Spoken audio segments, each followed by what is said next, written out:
music was just something that was always there surrounding us.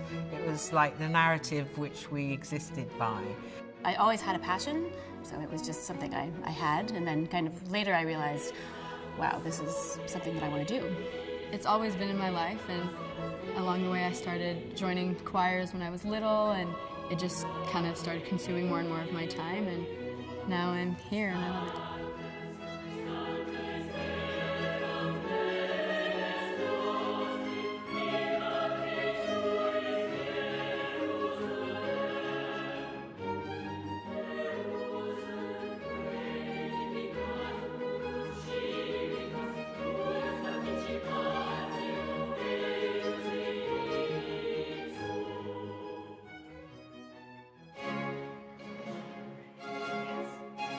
In the world of early music, I'm one of the most experienced leader directors, and I was invited to direct this project, and it seemed a very exciting and beautiful project. Early music was a bit of a counterculture revolution, if you were, that happened in the 70s, and it was rebelling against a lot of even the patriarchy of classical music. I think it's really fascinating, the history of the opportunities that women who didn't come from wealthy parenthood, that was their only opportunity if they wanted to be educated, to go to the convent and to be able to make music in a world where they otherwise wouldn't be able to.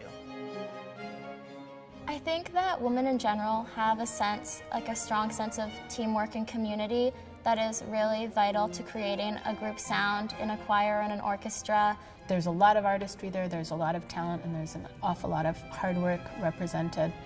Women have some advantages in that they naturally are collaborative. That creates a good morale. If people feel engaged, they produce much better work. I think that that's maybe something that I quite enjoy is, you know, I give them all this general direction, and then there's a point when they all get it, and then you just say, okay, go for it. Suddenly the drama enters the soul of every single player. These are fantastic musicians on this stage, led by a powerhouse violinist who has definitely overcome a lot of barriers in her career. If you behave like a man who's in a position of power, and if you show any kind of temperament, you will get a lot of derogatory remarks made about you, because behavior which is acceptable in a man is not acceptable in a woman. So in a way, I mean, I have quite a temperament. My impulsiveness has gotten me into trouble.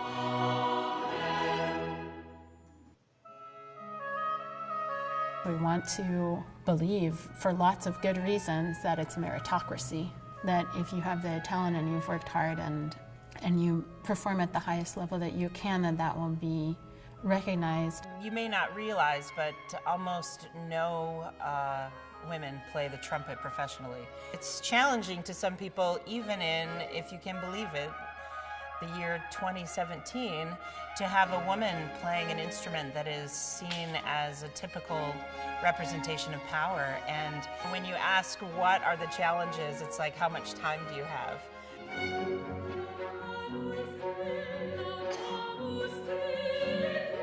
Just the sound of it is incredible. Having that kind of power and women together on the stage is really inspiring, and I think it's necessary.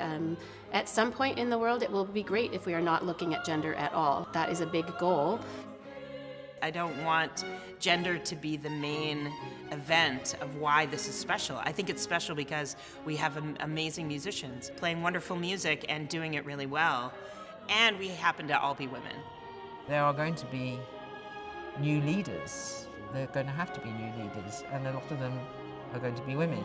One thinks that eventually the penny will drop. The saying goes, to be a woman, you have to be twice as good. And, well, okay, sure, sign me up.